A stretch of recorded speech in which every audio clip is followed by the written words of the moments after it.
Okay.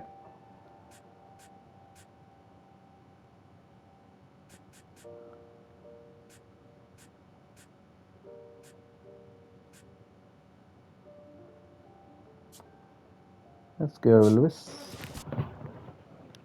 You have options I didn't use yet.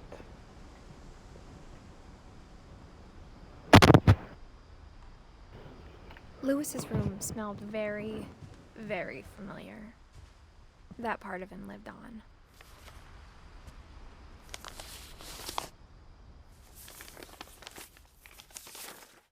Dear Mrs. Finch, as Lewis's psychiatrist, I can understand your desire for an explanation.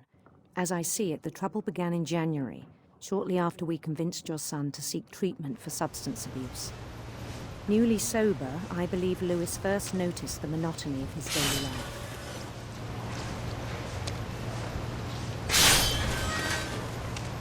He kept working at the cannery, but he withdrew part of himself. In our sessions, I saw the same behavior. His mind began to wander. I asked him to describe it. He said he started small, imagining a labyrinth. He'd feel his way about. Then something moved. Bats and toads. And things that have not names. He knew it was all in his head.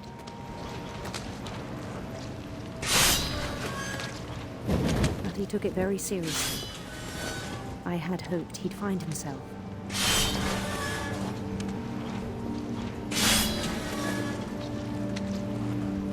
But he found something more. I worried about him then. Daydreaming at the cannery. I spoke with his boss. But he said Lewis had become a model employee. Methodical, tireless, focused. Like a whole new Lewis. So I let him go on.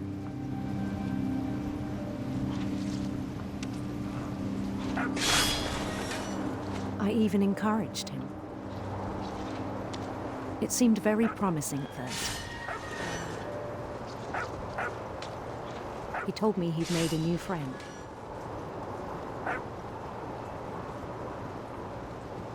On the edge of a city he named Lewis Toker. He built the city up slowly, brick by brick. Then he made musicians.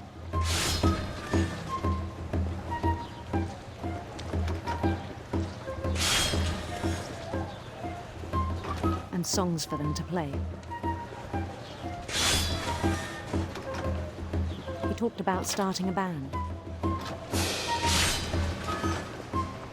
And he was always humming something. Every day his imagination grew stronger.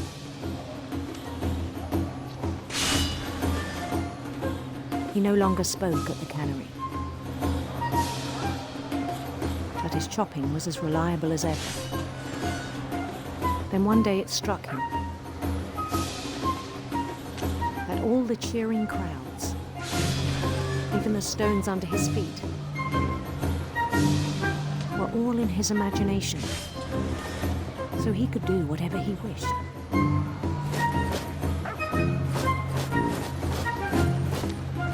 He held an election for mayor. And he won. They begged him to stay, but his mind was already wandering. It became a game for him.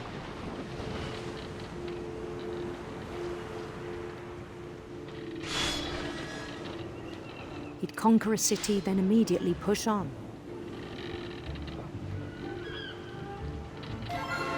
New Louisville.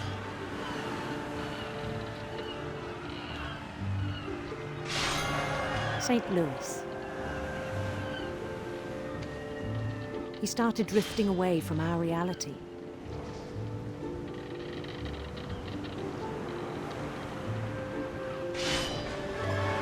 Minneapolis. This one kind of sounds Until one like day he forgot to go home from the cannery.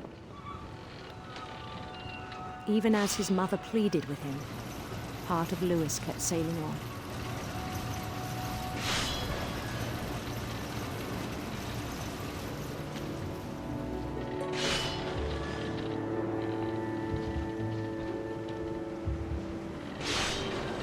In Lewisburg, he heard rumors of a beautiful prince.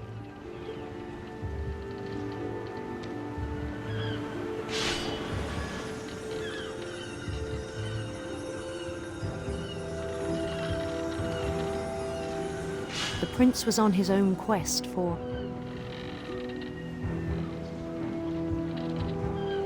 radiant rainbows.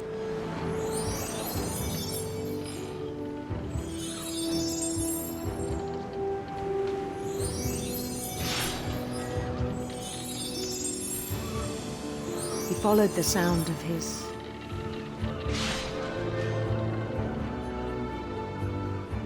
silver harp.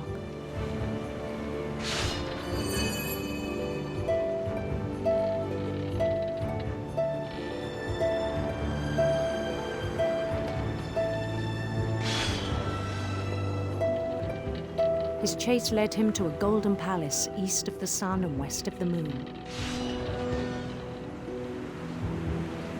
Even then, his logic remained sound. He knew the world was all in his imagination.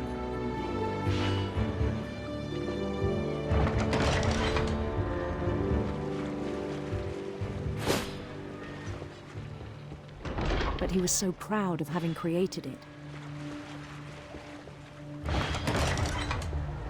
In his own eyes, he'd become something greater than a king.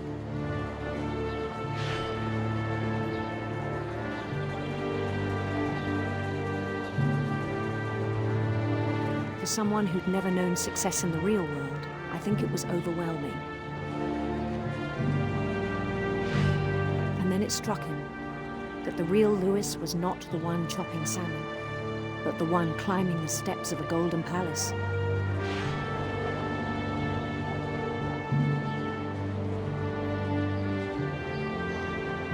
My imagination is as real as my body, he told me. It was hard to argue with him.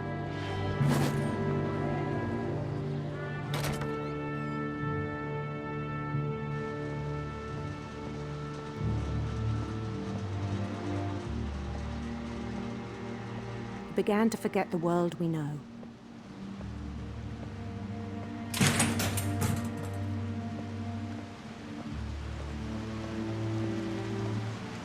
I think it pained him to remember Lewis, the cannery worker.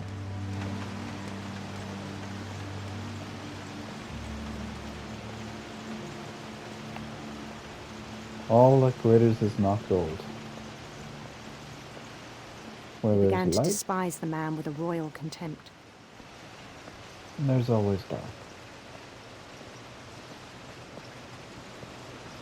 I still thought I could save him.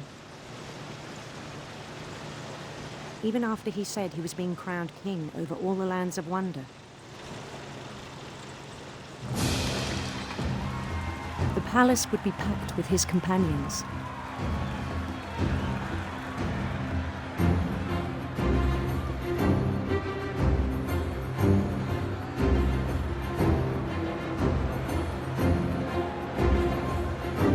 Including the wise Calico who'd insisted on advising him.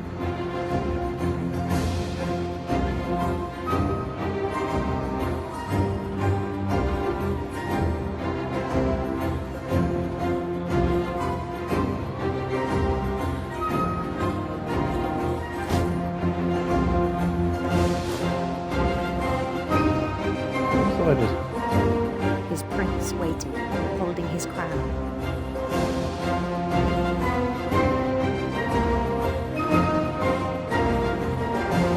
There was only one thing left to do.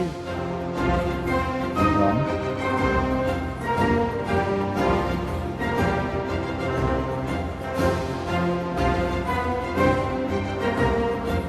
Bend down his head.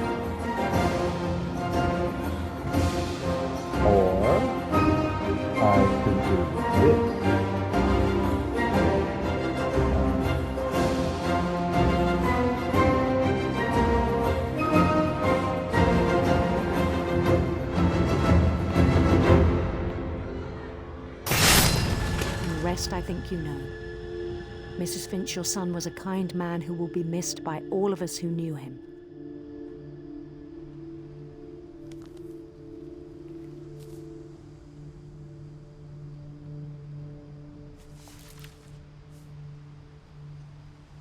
My brother was really cool. I wish you could have met him.